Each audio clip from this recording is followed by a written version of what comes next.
नमस्कार, आप देख रहे हैं प्रार्थना हो स्वीकार। आपके साथ मैं हूं सुनीता राय शर्मा। पूजा, उपासना, ध्यान, ये सब आत्मा को परमात्मा से जोड़ने के ही तो साधन हैं। पूजा, उपासना और आराधना ईश्वर की परम कृपा दिला सकती है। पूजा तो आप भी करते होंगे, लेकिन क्या आप जानते हैं आखिर क्यों जलाते हैं पूजा में कपूर? क्यों अलग अलग तेलों से दीपक जलाया जाता है? भगवान को प्रसाद क्यों अर्पित करते हैं? आज हम आपको बताएंगे पूजा उपासना में प्रयोग होने वाली विशेष वस्तुओं के चमत्कारी प्रभाव के बारे में। कैसे ये छोटी छोटी वस्तुएं आपकी उपासना में वरदान बन सकती हैं, जानिए।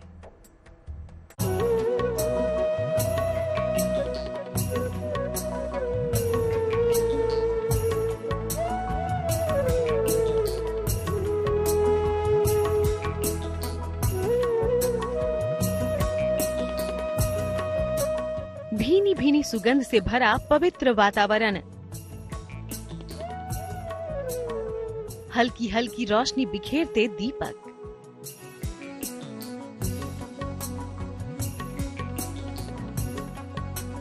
तरह तरह के पकवानों का प्रसाद, ये सब ईश्वर की उपासना के महत्वपूर्ण अंग हैं। इसलिए तो मंदिर में कुछ देर बैठने भर से अपार मानसिक सुख मिलता है।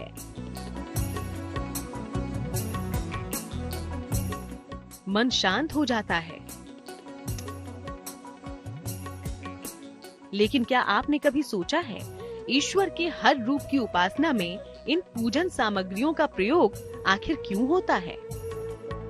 ज्योतिष के जानकारों की माने तो उपासना में प्रयोग होने वाली हर सामग्री का विशेष धार्मिक महत्व है।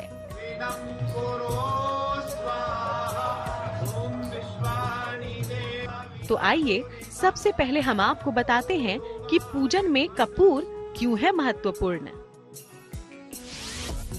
कपूर एक विशेष तरह का रसायन है जो एक खास वनस्पति से प्राप्त होता है।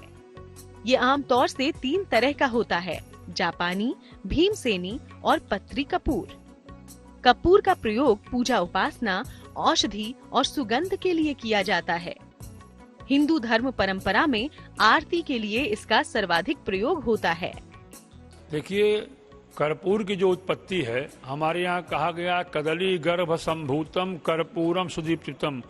कदली स्वाति नक्षत्र में जो जल गिरता है वृक्ष, केले के वृक्ष में, उससे कर्पूर का वास्तविक जो कर्पूर होता है उसका जन्म होता है। वह तो मानव जीवन के लिए बहुत लाभदायक है, लेकिन वस्तुतः वह हमको शुद्ध मिले तब। रोग में, व्याधि में, पीड़ा में, पूजन में, हर जगह उस कर्पूर का उपयोग हम कर सकते हैं। एक बड़े से चौड़े मुंह के पात्र में कपूर रखें। इसमें अग्नि प्रज्वलित करें। इसके बाद इस अग्नि को देवी या देवता के समक्ष घुमाएं। अग्नि को अपने हृदय या उसके ऊपर की ओर रखें। आरती के बाद कपूर की अग्नि को दोनों हथेलियों से लेकर अपने मुख और सिर पर लगाएं। आरती में कर्पूर का प्रयोग वर्तिका के साथ करना चाहिए। केवल कर्पूर नहीं जलाना चाहिए। एक घृत की वर्तिका लगावे, वर्तिका के साथ साथ उसमें कर्पूर डाल करके भगवान की आरती करने का विधान है, जिससे हमारे पाप, संताप, रोग, व्याधि और पीड़ा दूर हो।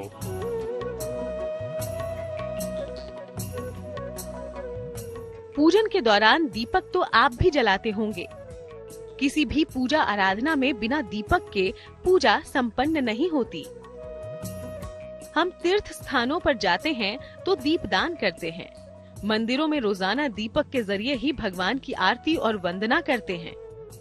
लेकिन क्या आप जानते हैं कि उपासना में दीपक जलाने की परंपरा का कारण क्या है? आखिर अलग अलग उपासना में अलग अलग तरह के दीपक क्यों जलाए जाते हैं? दीपक हमारे यहाँ कर्म का साक्षी है। कोई भी हम मांगलिक कार्य कृत्य अगर करते हैं, जब तक हम दीपक नहीं जलाते, भो दीप देव रूप स्वम कर्म साक्षी यविघ्नकृत यावत पूजाम करिष्यामि तावत त्वं सुस्थिरो भव। हम दीप से प्रार्थना करता है कि आप देव स्वरूप हो, कर्म साक्षी हो, हमारे जो हम कर्म कर रहे हैं, पूजा पाठ कर, उसके आप साक्षी हो। और यावत कर्म समातिस्या, जब तक हम इस पूजा को कर रहे हैं तब तक आप स्थिर रहिए और हमारे जीवन को प्रकाशित करिए। हम ईश्वर को प्रकाश के रूप में मानते हैं, इसलिए दीपक जलाकर उसकी ज्योति के रूप में ईश्वर को स्थापित करते हैं। दीपक से एकाग्रता और ऊर्जा दोनों प्राप्त होती है। अलग अलग मुखी दीपक जलाकर अलग अलग मनोकामनाएं पूरी की जा सकती हैं। आमतौर पर एक मुखी दीपक जलाना उत्तम होता है। दीपक जलाने से घर में सकारात्मक ऊर्जा का प्रवाह होता है, वास्तु दोष खत्म होता है। दीपक को ज्ञान का प्रतीक माना जाता है। घर के मंदिर से लेकर तीर्थों तक जलाया गया दीपक पुण्य फल दिलाता है। तो चलिए आपको बताते हैं अलग अलग कामना के लिए आपको दीपक में बाती के साथ किस तैलीय द्रव्य का प्रयोग करना है।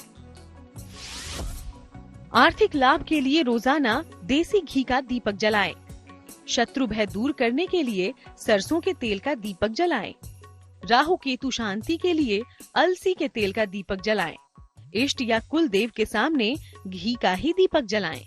हनुमत कृपा के लिए चमेली के तेल का दीपक जलाएं। शनि कृपा के लिए सरसों के तेल का दीपक जलाएं। अलग अलग मुखी दीपक जलाकर अलग अलग तरह की मनोकामनाएं पूरी की जा सकती हैं। ईश्वर की कृपा के लिए एक मुखी दीपक जलाएं। कर्ज मुक्ति के लिए 9 मुखी दीपक जलाएं। स्वास्थ्य और आयु रक्षा के लिए 2 मुखी दीपक शुभ होगा। विरोधियों और शत्रुओं को शांत करने के लिए 3 मुखी दीपक जलाएं। नौकरी, रोजगार और करियर के लिए हर शनिवार को पीपल के नीचे दीपक जलाएं। ईश्वर की सच्ची साधना से हर मनोकामना पूरी हो सकती है। कहते हैं प्रतिदिन ईश्वर की भक्ति और पूजा उपासना से उनकी विशेष कृपा बरसती है और जीवन में सुख समृद्धि बनी रहती है। पूजा उपासना में अगरबत्ती का महत्व क्या है, जानिए आगे। सुगंध में वो शक्ति है जो मानसिक शांति का एहसास कराए। घर से नकारात्मक ऊर्जा को खत्म करने के लिए सुगंध के रूप में अगरबत्ती या धूप विशेष प्रभावशाली है। साथ ही पूजन सामग्री में प्रसाद का क्यों होता है प्रयोग, कितना जरूरी है पूजा में प्रसाद चढ़ाना, देखिए।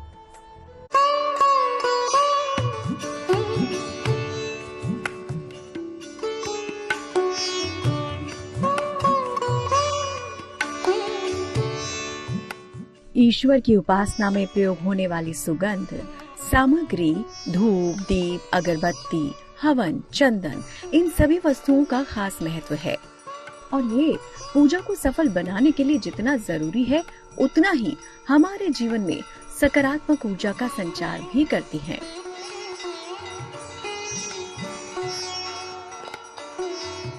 अगरबत्ती भी सुगंध का एक माध्यम है जिसके प्रयोग से कई तरह के फायदे होते हैं। देवता के सामने जब हम नैवेद्य रखते हैं तो जब तक हम धूप नहीं जलाते तब तक देवता उस नैवेद्य को ग्रहण नहीं करता। हमारे यहाँ कहा गया नैवेद्यम पुरतः संस्थाप्य धूपौ दीपौ च देयौ। जब देवता के सामने नैवेद्य रख ले तब धूप जलावे, और जब धूप जलता है तब देवता उस नैवेद्य का दर्शन करता है। उसकी सुगंधी जो होती धूप की, उसको भी देवता हमारा ग्रहण करता है। व्यक्ति के मन को एकाग्र करने के लिए सुगंध का प्रयोग करते हैं। तनाव घटाने के लिए भी सुगंध का प्रयोग किया जाता है। सुगंध से व्यक्ति अपने मन की तमाम चिंताओं को दूर कर सकता है। पूजा के दौरान धूप बत्ती या अगरबत्ती का प्रयोग किया जाता है। अगरबत्ती की तुलना में धूप बत्ती का प्रयोग ज्यादा अच्छा मानते हैं। धूप बत्ती या तो पूजा के पहले जलाएं या पूजा के बाद।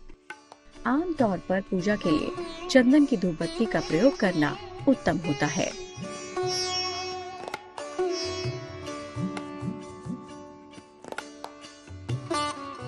ईश्वर के हर रूप को अलग अलग तरह के प्रसाद चढ़ाए जाते हैं।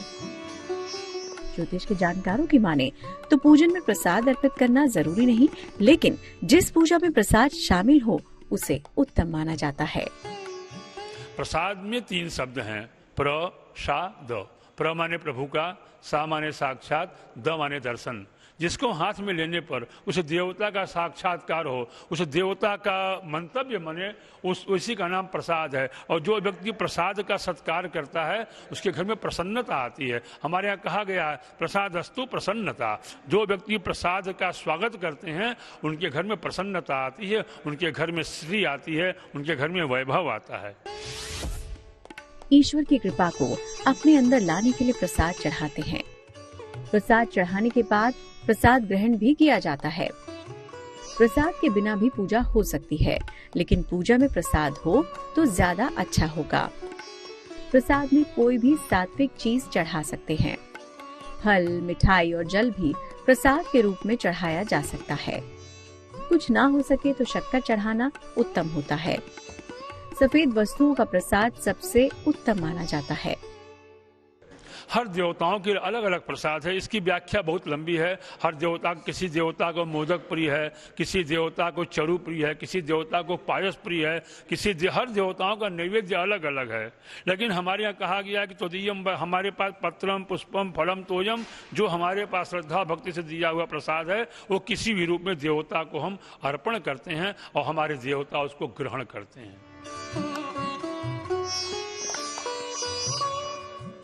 ईश्वर की उपासना में दीप, अगरबत्ती, कपूर, प्रसाद का प्रयोग तो आपने पहले भी कई बार किया होगा, लेकिन अब आपको इन पूजन सामग्रियों का महत्व भी मालूम है। इसलिए अब आपकी हर पूजा, हर उपासना विशेष रूप से आनंददायी होगी। ईश्वर की उपासना के कई तरीके हैं और अलग अलग लोग पूजन की अलग अलग रीतियों को निभाते हैं, लेकिन रंग बिरंगे फूलों का प्रयोग लगभग हर पूजा उपासना में होता है। फूलों में सुंदरता के साथ साथ अद्भुत सुगंध भी होती है जो किसी का भी मन मोह सकती है। तो आखिर भगवान को क्यों अर्पित करते हैं रंग बिरंगे फूल? क्या है इसका महत्व? कैसे आपको मिलता है लाभ? सब कुछ जानिए।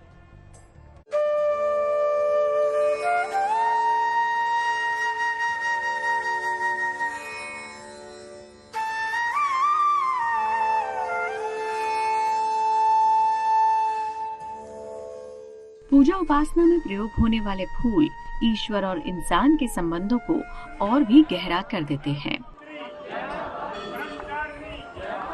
धार्मिक मान्यताओं में फूलों का प्रयोग पूजा और उपासना के लिए किया जाता है। मान्यता है कि इससे ईश्वर की कृपा बहुत जल्द मिलती है।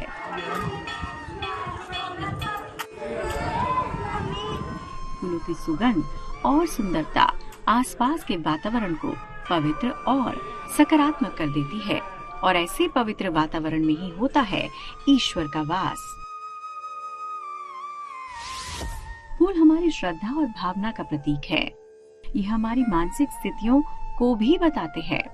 फूलों के अलग अलग रंग और सुगंध अलग तरह के प्रभाव पैदा करते हैं। पूजा में वास्तविक फूल भी अर्पित कर सकते हैं और मानसिक भी। पूजन और जीवन में हर फूल का अपना अलग महत्व है। फूलों की सुगंध वातावरण को इतना शुद्ध कर देती है कि ईश्वर की कृपा सहज ही मिल जाती है। ईश्वर को फूल चढ़ाकर हम अपनी भावनाएं व्यक्त करते हैं। स्वयं भी फूलों का प्रयोग करके हम अपने मन को बेहतर करने का प्रयत्न करते हैं। अलग अलग रंग और सुगंध के फूल अलग अलग तरह की भावनाएं दर्शाते हैं। ये फूल मानसिक भी हो सकते हैं और वास्तविक भी।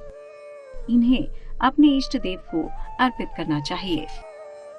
फूल केवल खूबसूरत और खुशबूदार ही नहीं होते, चमत्कारी ऊर्जा से भरपूर भी होते हैं। पूजन सामग्री में इनके नियमित प्रयोग से आपका मन और जीवन महकने लगेगा। Bureau report, good news today.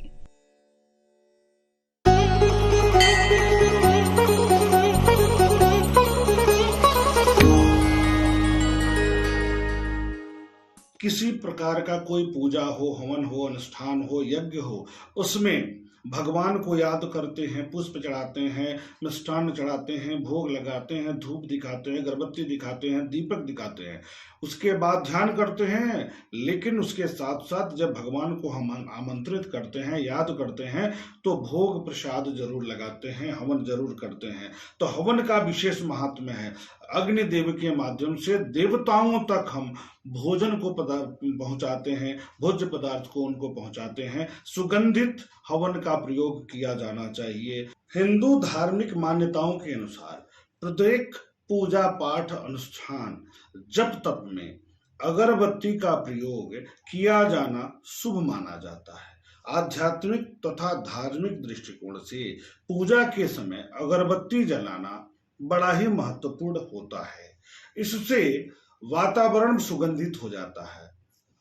अगरबत्ती में सुगंधित पदार्थ का लेप होता है, इससे वातावरण में सुगंध व्याप्त हो जाती है। साथ ही साथ सुगंधित वातावरण में मन केंद्रित होता है, पूजा पाठ में मन लगता है, देवी देवता इससे प्रसन्न होते हैं। तो प्रार्थना हो स्वीकार में आज के लिए फिलहाल इतना ही। फिर होगी आपसे मुलाकात। तब तक देश दुनिया की बाकी तमाम अच्छी खबरों के लिए आप बने रहिएगा GNT के साथ।